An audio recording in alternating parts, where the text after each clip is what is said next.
Est-ce que Garp a le niveau de puissance d'un Yunko? On va essayer de répondre à cette question en débunkant quelques argumentations frauduleuses et quelques idées reçues. Et oui, vous avez remarqué, j'ai sorti la chemise, donc cette vidéo va être basée sur des arguments factuels et aussi quelques petites théories. Et toi, Jean-Kevin Shonen, que tu sois pro-marine ou pro-Yunko, évite de recracher tout ce que ta communauté ou ton youtubeur te dit et utilise ce que tu as en dessous de tes cheveux, c'est-à-dire un cerveau pour faire ton argumentation. Et si tu es comme Henrik 21 et que t'as pas de cheveux, eh bien n'hésite pas, tu as aussi un cerveau. Oui, mais oui. Alors déjà, on va essayer de définir ce qui est factuellement la puissance d'un Yunko. Déjà, on va prendre en compte ce que Eiichiro Oda nous a montré comme personnage possédant vraiment cette puissance. On a les anciens Yunko qui sont Barbe Blanche, Big Mom et aussi Kaido. Au niveau des nouveaux Yunko, eh bien Shanks, lui, c'est sûr et certain qu'il a la puissance d'un Yunko. Luffy, pour l'instant, je ne le mets pas dedans parce qu'il a réussi seulement à combattre Kaido et à le vaincre par rapport à l'éveil de son fruit et le Gear 5 dont il n'avait pas du tout conscience. C'est-à-dire que s'il était resté seulement qu'un Gear 4 et même avec la participation de Garnica, eh bien je pense qu'il n'aurait jamais réussi à battre Kaido. Après, au niveau de Barbe Noire, eh bien pour moi, Barbe Noire n'a pas le niveau de puissance d'un Yunko. On l'a vu avec le combat contre l'eau. Lui, il était avec son équipage. Il a fait certaines conneries et on ne sait même pas s'il a le Haki des Rois. Donc après, le dernier, c'est Baggy. Et Baggy, bah non, Baggy, c'est une fraude. Et dire même que certains avaient dit que Xebec était comme Baggy, mais ça, on va revenir juste après. Maintenant, on va aussi parler des personnages qui ont la puissance d'un Yunko, même quand le titre Yunko n'existait pas. Là, on va parler bien sûr de Roger et aussi de Xebec. Alors par contre, vous noterez que je n'ai pas parlé de personnages tels que Sengoku, Aokiji, Akainu, Kizaru,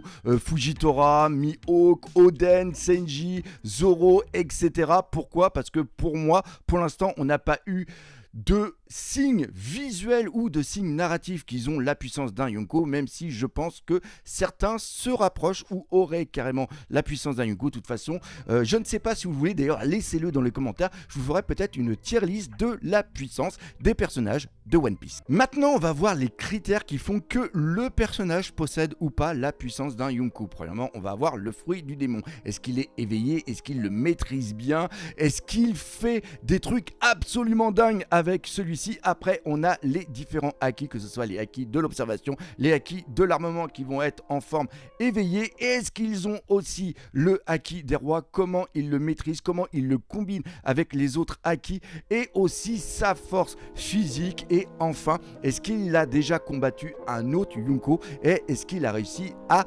rivaliser avec celui-ci? Alors, il n'est pas obligé de battre un autre Yunko pour avoir le niveau et la puissance de celui-ci, mais il faut avoir rivalisé et si possible en 1v1. Une chose aussi à prendre en compte, c'est les différents niveaux de puissance d'un Yunko. Tous les Yunko n'ont pas exactement la même puissance et n'ont pas du tout les mêmes attributs. Par exemple, Big Mom et Kaido. Kaido, lui, c'est un mec qui a un fruit du démon, il l'a éveillé, il est hyper badass avec, il a une musculature absolument incroyable et lui, il mise tout sur la force et aussi le haki, contrairement par exemple à Big Mom qui elle a biologiquement une sorte de constitution qui la rend totalement invincible. Elle a aussi une bonne maîtrise de son fruit du démon qui font que les deux, même si Big Mom peut paraître moins puissante d'un point de vue force brute que Kaido, elle peut rivaliser avec celui-ci. Un autre exemple, ça va être Kaido et Shanks. Ça, on l'a su par rapport à Marineford. Il a réussi à le stopper. Pourquoi? Parce qu'il n'a pas de fruit du démon, il n'est pas aussi musclé que Kaido, mais il a autre chose de très important, c'est tout simplement le haki et une maîtrise de l'épée qui est absolument dingue. On l'a vu par exemple contre Kid et aussi un haki de l'observation qui fait qu'il rivalise parfaitement avec Kaido, chose qui n'a pas été le cas par exemple avec Luffy. Luffy, s'il a vaincu Kaido, c'est grâce à son Gear 5 qu'il ne maîtrisait pas à l'époque. Donc Luffy n'avait pas le niveau Yunko. Cependant, au niveau de Egghead et après Elbaf, il va mieux maîtriser son fruit du démon et à partir de là, une fois qu'il va maîtriser correctement son Gear 5 et aussi le Haki des Rois avec Scopper Gaban, à ce niveau-là, il aura le niveau Yunko. Et ce que je viens juste d'expliquer pour Luffy est un élément aussi très important à prendre en compte. C'est la temporalité, mais aussi le but narratif du personnage. À un moment, Eiichiro Oda va choisir de faire intervenir un personnage pour expliquer, pour qu'il soit peut-être un étalon de mesure par rapport à la puissance pour d'autres personnages, de même qu'un personnage qui va être mis en place à un certain moment ne va pas être aussi puissant que plus tard quand il va être à son prime au niveau de son âge, au niveau de la maîtrise et des connaissances, que ce soit du haki ou alors de son fruit du démon. Et un des meilleurs exemples par rapport à ça, c'est Barbe Blanche. Barbe Blanche, on le voit dans le flashback de Harald, enfin plutôt de Loki, quand il est avec l'équipage de Xebec, qui est totalement différent de celui qui va être après quand il va combattre dans le flashback d'Oden contre Roger, où là ils vont être tous les deux à leur prime, et il est totalement différent de celui qu'on va avoir au niveau de Marineford. Barbe Blanche était une ancienne génération, il était malade, il n'avait pas une maîtrise du haki comme il l'avait avant, et ça permet justement de varier les intensités et surtout le niveau des Yonko. Donc là, on a posé toutes les bases de l'argumentation. Maintenant, on va prendre Garp et on va essayer de répondre aux différentes questions pour voir si c'est vraiment un personnage qui a le niveau de puissance d'un Yonko. Déjà, on va prendre son but narratif. Qui est réellement Garp? Déjà, la chose très importante, c'est qu'il faut savoir que Garp a été introduit au niveau de Romance Dawn, la deuxième version, et c'était un pirate, ça c'est très important, et c'était quelqu'un qui était très puissant. Ça veut dire que dans l'esprit d'Eiichiro Oda, ce personnage va avoir une importance. C'est Indy, c'est le père de dragon, et c'est aussi le grand-père de Luffy. Autre chose d'un point de vue de la marine, parce que après Eiichiro Oda a décidé de le placer au niveau de la marine, c'est une légende vivante, c'est le héros de la marine, c'est un personnage et sûrement le personnage le plus puissant de la marine actuellement, ou au moins à un certain moment. Ce personnage est un véritable électron libre, c'est-à-dire qu'il a toujours refusé d'être un amiral, non pas qu'il n'avait pas la puissance ou qu'il n'avait pas l'intelligence pour le faire, mais il ne voulait pas être subordonné au gouvernement mondial et voulait pouvoir faire ce qu'il veut quand il veut, et c'est d'ailleurs pour ça qu'il peut aller plusieurs fois combattre Goldie Roger. Donc à travers ça, Eiichiro Oda nous place Garp comme un personnage hyper symbolique et surtout hyper important dans la narration de l'œuvre qu'est One Piece, et n'est pas par exemple un simple second d'un Yonko comme un certain Queen. Maintenant on va voir les différents combats qu'a fait Garp. On va reprendre ça d'un point de vue chronologique. Il s'est fait couper par Morgan. On prend ça sur le début de One Piece. One Piece à cette époque là d'un point de vue narratif ne devait faire seulement que 5 ans, et je pense qu'il n'avait pas dans l'idée le haki, les différentes choses qu'on aura après d'un point de vue puissance. On ne peut pas prendre consciemment cet exemple pour dire que Garp est un nul parce qu'il se fait avoir par un mec random comme Morgan.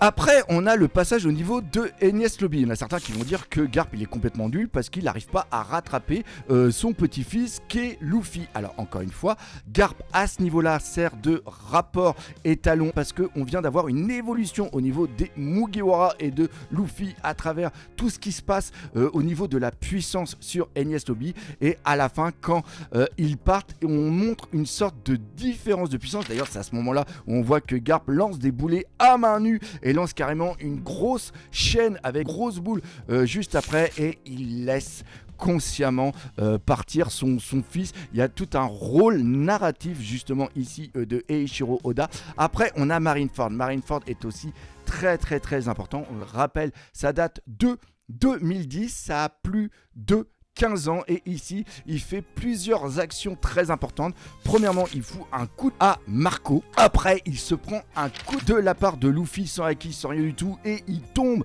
du chemin. Donc il y en a encore certains qui vont dire oui, mais il est complètement faible parce que Marco se relève sans aucune égratignure. Luffy arrive à le latter en mettant un coup de poing. Ici, on est sur un but narratif. Garp qui essaye de montrer les conséquences de ses actions, et justement en le frappant, il va casser le dernier lien qu'il y a justement entre le petit-fils et le grand-père. C'est pour voir si justement Luffy est capable d'aller jusqu'au bout pour aller sauver Ace. Après, on a un dernier élément, et là qui est très important, c'est au niveau de la mort de Ace, où il pète les plombs et il demande à Son Goku de l'arrêter, parce que sinon, il aurait... Je ne sais pas s'il aurait tué concrètement Akainu, mais ce qui est sûr, c'est qu'il lui aurait fait plus mal que Barbe Blanche a fait mal à Akainu. Donc là, on est sur le pré-ellipse, post-ellipse. On a un élément qui est très important, c'est les événements contre Xinjiao, qui sont 8 ans après les événements de God Valley. Donc certains vont prendre justement cette échelle de puissance entre Xinjiao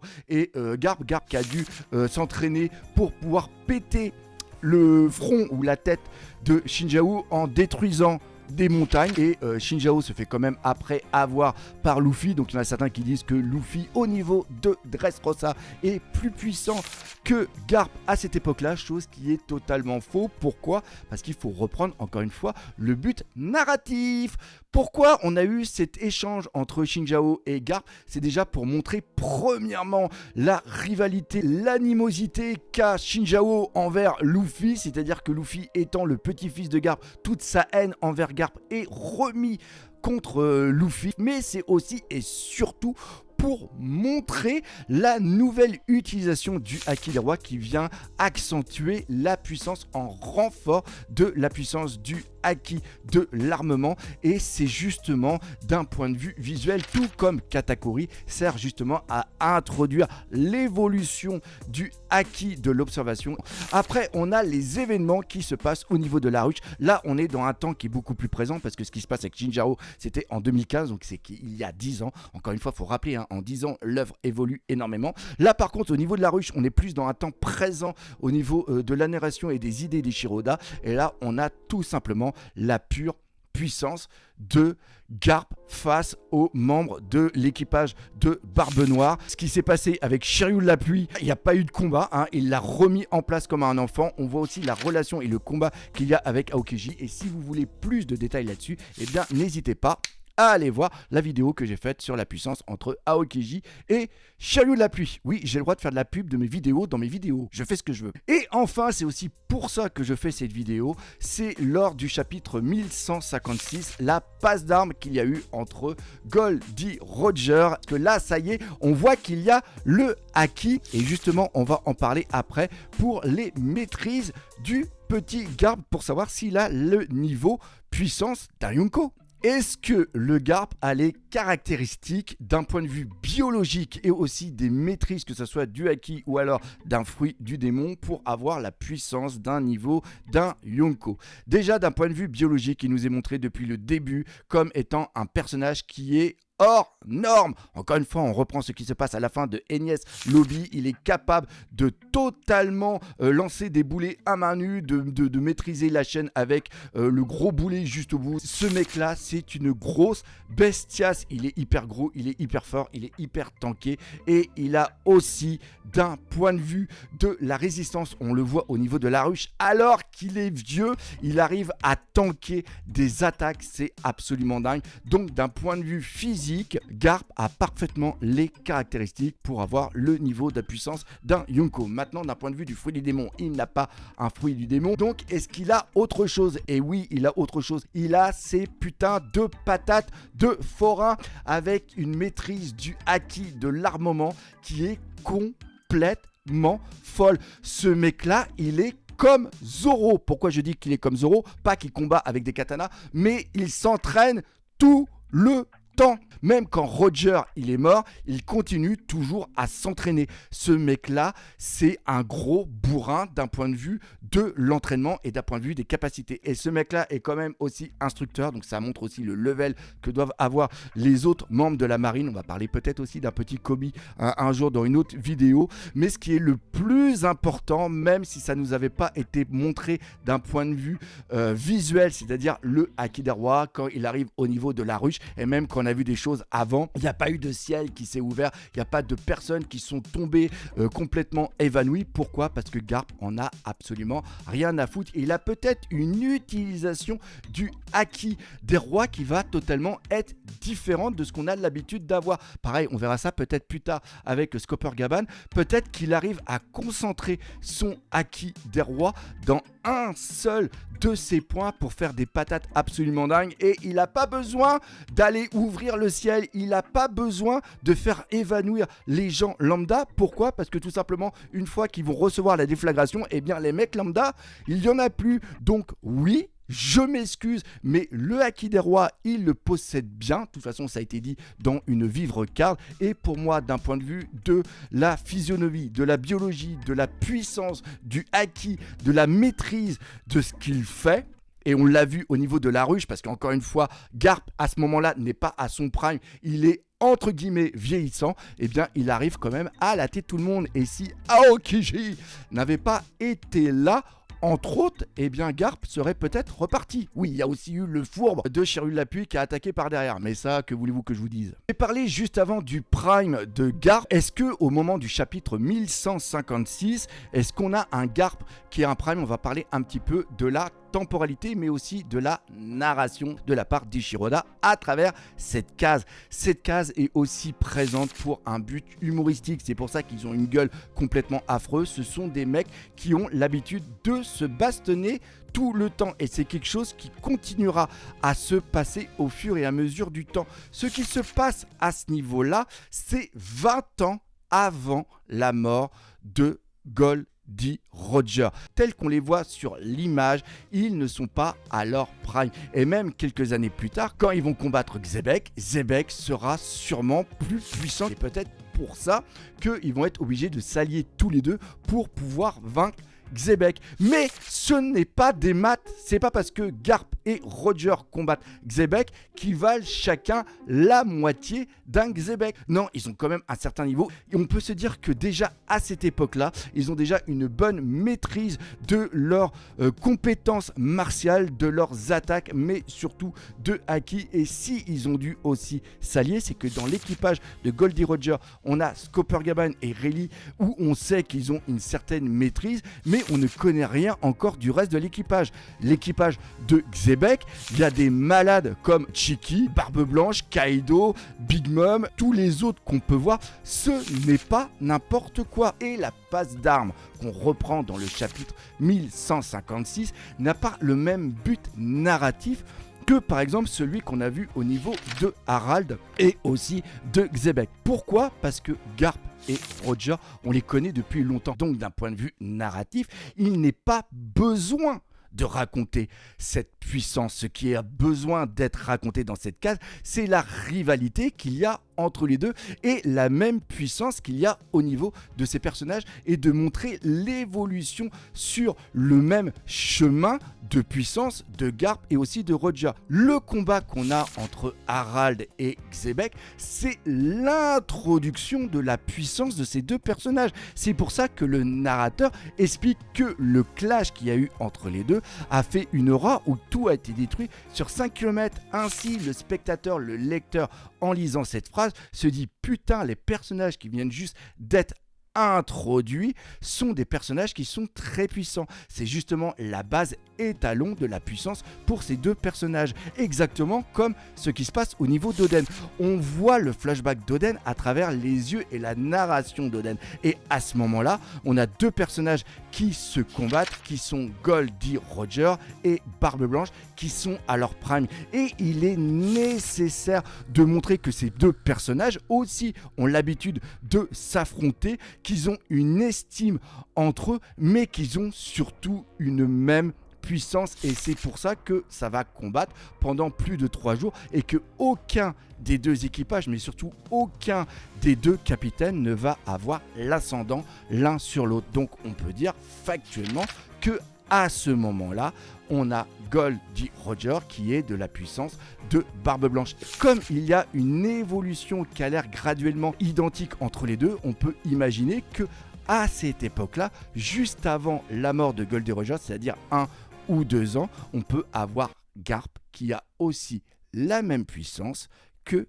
Goldie Roger. Et pour finir, je vais vous faire une petite théorie, vous allez me dire dans les commentaires si vous la validez ou pas. Comme je vous l'ai dit précédemment, dans la deuxième version de Romance Dawn, on voit que Garp n'était pas un marine, mais était un pirate. Si Eiichiroda avait décidé de garder cette mentalité, c'est-à-dire de Garp en faire un pirate, imaginez que Garp est comme second Aokiji et Sengoku. Est-ce que d'après vous, il aurait pu être un Yonko? Pour moi, c'est totalement possible et je me demande même s'il n'aurait pas pu être carrément le seigneur des pirates.